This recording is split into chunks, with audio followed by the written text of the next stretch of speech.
Estos son los secretos que nos ha ocultado el mundo sobre los reptilianos. Desde el primer momento en que este tema aparece, queda claro que no se trata de una idea aislada, ni de un relato moderno creado para entretener. Es una historia que se repite cuando alguien conecta textos antiguos, símbolos que siguen vigentes, registros históricos poco comentados y testimonios que coinciden en detalles muy específicos. En este video te voy a mostrar cómo nace esa figura, cómo se transforma con el paso del tiempo y por qué hay un punto exacto donde todas las versiones hablan de lo mismo, dando paso a el misterio más grande de la humanidad. Ese punto no se menciona casi nunca y por eso te lo voy a mostrar en este video. Esto es Expediente Cronos.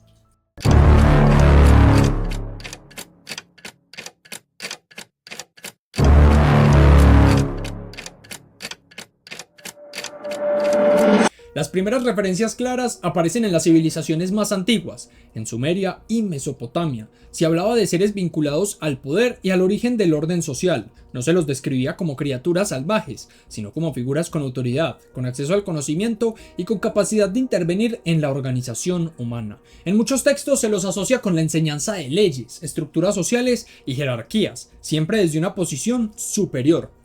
En Mesoamérica la historia toma otra forma, pero mantiene el estilo de fondo. Las figuras reptilianas aparecen ligadas a la creación, al gobierno y al control del tiempo. No eran vistas como enemigos, sino como entidades que marcaban el rumbo de la civilización. Lo mismo ocurre en la India antigua con los nagas, seres descritos como guardianes del conocimiento y del equilibrio, relacionados con linajes, territorios y poder espiritual. No eran monstruos ni amenazas, eran parte del orden establecido. Lo interesante es que esas culturas no tenían contacto entre sí, pero repiten elementos muy similares. Siempre se habla de seres con forma reptil o rasgos asociados, siempre vinculados a élites, siempre conectados con el saber y con la autoridad. En ningún caso aparecen como simples mitos decorativos. Cumplen una función clara dentro del relato histórico y religioso de cada sociedad. Con el paso del tiempo, estas figuras se filtran en símbolos que siguen activos el día de hoy. Serpientes en coronas, dragones en banderas, escudos con ojos y formas que se repiten en distintas regiones. Estos símbolos no aparecen como adornos al azar, sino como marcas de linaje, dominio y continuidad. Quien entiende estos símbolos entiende quién manda y desde hace cuánto. Esa es una constante que se mantiene firme durante siglos y atraviesa distintos sistemas de gobierno y culturas. A medida que avanzan los siglos, estas figuras no desaparecieron, se transformaron, pasaron de textos sagrados a símbolos de relatos abiertos, a referencias más discretas, se mantienen en escudos, relatos dinásticos y narraciones sobre familias de poder. La idea central sigue siendo la misma, el control no se ejerce desde abajo, se organiza desde arriba y siempre hay una capa que observa, dirige y decide. Estos son los reptilianos. En registros más recientes empiezan a aparecer menciones en informes, declaraciones y documentos que no encajan del todo con la historia oficial. No dicen mucho, pero lo poco que muestran siempre apuntan a lo mismo.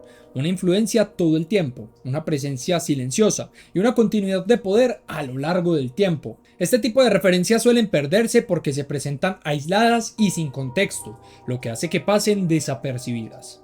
Este recorrido también explica por qué el tema siempre vuelve cuando se habla de estructuras globales, decisiones y cambios que parecen venir de arriba. No se trata de nombres propios ni de fechas cerradas, sino de dinámicas que se repiten, cuando una historia sobre poder se repite demasiadas veces en lugares distintos. Deja de ser casualidad y pasa a ser una señal que pide atención para quienes miran con cuidado estos relatos antiguos actuales.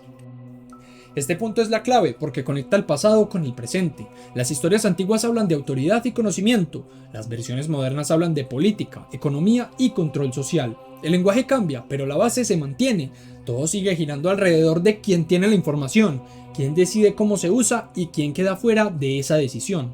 Hasta ahora vimos la historia y de dónde sale todo esto, pero todavía falta entender cómo se manifiesta la figura reptiliana en la modernidad y por qué sigue apareciendo en relatos actuales que generan tanto ruido. Así que si hasta ahora te ha gustado esto, dale a ese botón de suscripción y sigue atento.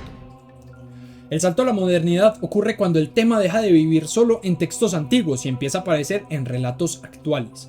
Ya no se habla de dioses escritos en piedra, ahora aparecen personas reales diciendo haber visto cosas, haber trabajado en lugares concretos o haber tenido acceso a información sensible. A finales del siglo XX el discurso cambia y empieza a moverse en otro terreno. Surgen testimonios de militares, pilotos, funcionarios y empleados de grandes instituciones que describen entidades con rasgos reptilianos, vinculadas a operaciones, bases y estructuras de poder.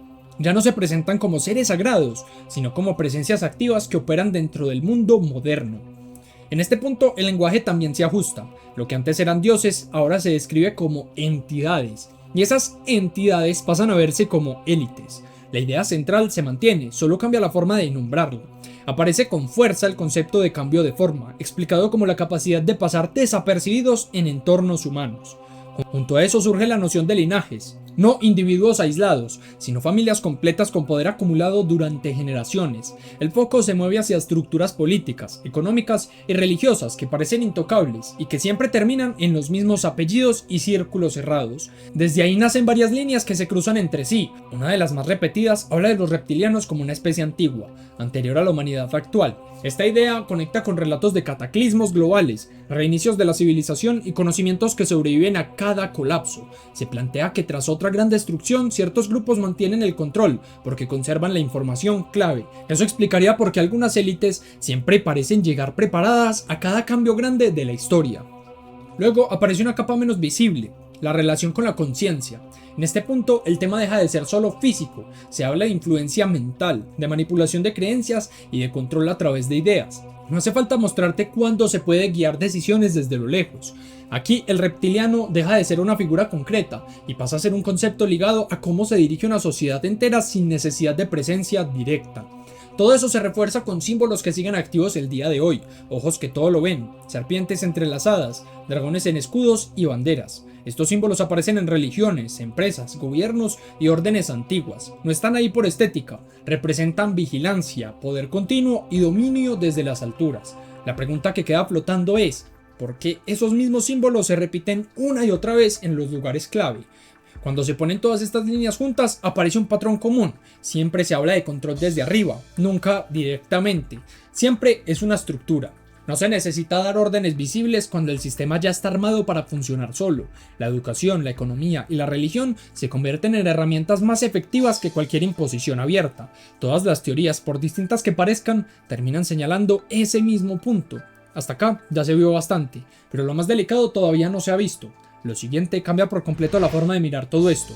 Así que si esto te ha estado gustando, suscríbete y dale a like, porque ahora vamos a ver la parte más impactante. Hay una razón clara por la que este tema siempre se desacredita. El ridículo funciona como un filtro. Mezclar datos reales con exageraciones extremas hace que nadie investigue en serio. Cuando algo parece absurdo, deja de analizarse. Así se protege información sensible sin necesidad de ocultarla. Está a la vista, pero disfrazada. En todas las versiones aparece la misma idea: el poder no cambia, solo cambia de forma, se hereda, se adapta y se acomoda a cada época sin desaparecer nunca. Por eso los relatos antiguos y los actuales encajan más de lo que parece cuando se miran con calma. Ahora la pregunta es para ti: ¿hay algún símbolo, hecho histórico o historia que siempre te generó dudas y nunca terminaste de entender? Déjalo en los comentarios, y si este video te gustó, en pantalla te dejo otro video que seguro te gustará. Nos vemos allí.